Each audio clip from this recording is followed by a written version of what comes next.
Can autism and dissociative identity disorder co-occur? Hello and welcome to this Autistic Selves video, which will explore whether a person can have dissociative identity disorder or DID and also be autistic. My name is Naomi and I am formally diagnosed as both autistic and DID. I am the host and I have over 20 alters. Our collective name is Autistic Selves. Please remember to subscribe to our channel and turn on notifications to be notified when we publish new videos. We also appreciate donations which can be made via our designated fundraising page and enable us to continue making videos and to continue blogging on our other social media sites. This video will explore whether people can be diagnosed with both autism and DID and consider whether being given a formal diagnosis matters. I will start by asking, when did my journey with autism begin? I was born autistic but didn't receive my diagnosis until adulthood. After my children were diagnosed with autism, I learnt a lot about autism and realised that I was autistic too. I was formally diagnosed with autism in my 40s. When did I realise I had DID? I first found out I had DID because my alters started talking to me. Eventually I discovered a whole system of alters that I hadn't known were there. It upset me to have alters and I wanted to be normal and the same as everyone else. I decided I would recover totally from DID and that this would involve merging each alter together until I once again became one person. I apparently achieved this until my alters began to re-emerge after my autism diagnosis 4 years ago. I now understand that my alters never truly integrated. It was actually yet another attempt to mask and camouflage my true self or selves. The desire to be normal, to fit in, to be the same as everyone else is very deep in me. How was it decided that I am both autistic and DID? Could one or both of my diagnoses be misdiagnoses? When I was diagnosed as being autistic, I felt a huge feeling of relief. Relief that my problems with understanding other people, with fitting in, with coping with everyday life, could now be explained. That actually there wasn't anything wrong with me at all. It was just that my brain worked differently to the majority. It gave me permission to stop constantly trying to pretend to be what I could never truly be, neurotypical, and to instead focus on being the best me that I could be, an autistic person living in a mostly neurotypical world. My sense of relief didn't actually last very long, because soon afterwards my alters started to re-emerge. Perhaps this was because of the permission my autism diagnosis had given me to be my true self. My alters, who were all sitting silently inside me, observing and pretending not to exist, decided that if I now had permission to be real, then I had better fully embrace their existence too.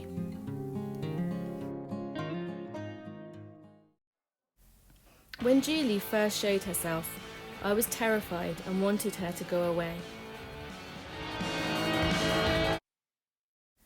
If I am honest, I sometimes still want my alters to go away. It is a constant tension between myself and my alters. I do not mean to be ungrateful, but I have a very strong desire to appear normal, and having alters really doesn't fit with that. When I was first diagnosed as autistic, I wanted to know if my original diagnosis of DID had been incorrect. I had heard that many people are misdiagnosed with many mental health disorders prior to their autism diagnosis, and that these previous diagnoses may in fact be misdiagnoses. It was important for me to know the truth, and fortunately my local NHS trust agreed to fund a further assessment of my DID at a specialist centre to see if I had DID in addition to autism, or if I actually didn't have DID and had never had DID. It is now so obvious to me that I do have DID and have always had it, that I struggle to understand how this could even have been something I needed an answer to. It has been confirmed that I have both DID and autism, and that the original diagnosis of DID was also correct. Is an early diagnosis of autism and/or DID important? Early diagnosis of my autism and the support and understanding this should bring may have helped me to grow up without the need to create alters. I unconsciously create alters as a coping strategy to cope with a life I cannot understand and do not naturally fit into. An early diagnosis of autism may have helped me to avoid many of the mental health issues I have developed through feeling that I am not good enough as I am. For me, it would have been hard for others to have noticed I had DID and to diagnose this. My alters worked very hard at keeping this aspect of myself hidden. They could only ever have been discovered when they chose to be. When they apparently integrated only to re-emerge a decade later, they would have chosen to remain hidden. That said, the sooner a person can receive an accurate diagnosis, the better.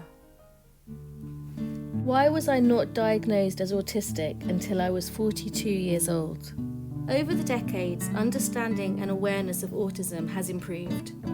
When I was a child, autism was considered an extremely rare condition, affecting mainly non-verbal boys. As awareness of what autism is has grown and expanded, more people are being diagnosed as autistic. In recent years, understanding of the female profile of autism has particularly increased, and more women are being diagnosed later in life.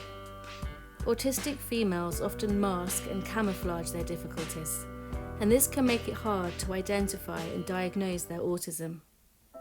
Although it is most probably the case that the majority of people fitting the female profile of autism identify as being female, I also know of many males who fit this profile. I prefer to think of it as masked or unmasked autism, rather than linking it to a person's gender. How was I diagnosed as autistic? I was diagnosed as autistic aged 42 by a specialist speech and language therapist and by a forensic psychiatrist. They took a detailed case history and asked my mother extensive questions about my early childhood. Even though my autism was missed as a child, I always had it, and my assessors were able to identify numerous examples of behaviour that met the criteria for autism, despite this never being noticed or seen as a problem at the time. For example, I am incredibly literal. This was never seen as something I needed support with when I was growing up, and it was even something that my family found amusing and would tease me about. I would be overly sensitive to the teasing and create a persona to tolerate this. My literality can be a problem for me even as an adult, as I will often misunderstand situations and conversations unless someone explains them to me. Not having support for my literality, coupled with my extreme sensitivity, made the world confusing and frightening for me, and I needed to enlist the support of internal others that were outside my own awareness in order to cope, or appear to cope. Why was I not diagnosed with DID until I was 28 years old? My alters didn't consistently speak to me until my late 20s. There were a few occasions during my teens and early 20s when I would become aware of someone else inside me. I would become frightened and ask the other person who they were, after which the conversation ended and the experience was temporarily forgotten. Once I felt safe and secure in my everyday life, my alters gradually started to show themselves. One by one, they started to communicate and come out in my sessions with my therapist. At this time, my therapist was preparing me for discharge, having successfully cured my eating disorder. She had never worked with anyone with DID before and sought advice, which led to my formal diagnosis of Dissociative Identity Disorder from a specialist service.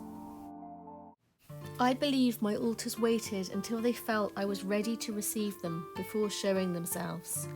Up until my 20s, I would have been unconsciously switching between parts, utterly oblivious to the fact.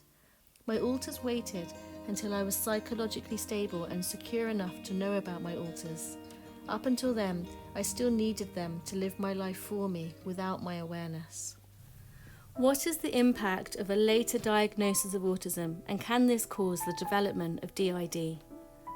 Growing up without awareness that I was autistic meant I also grew up without awareness of my sensory and communication differences. I had no idea that other people were not upset by the things that upset me. This meant I could not be supported, could not have any adjustments made to my environment, and my sensory difficulties would be dismissed, trivialised, or not even noticed. My sensory differences made everyday situations unbearable for me. Others did not expect me to be upset in situations and could not understand why I would be. As I have a very strong need to please others and am overly sensitive to disapproval, I learned very quickly to hide my discomfort.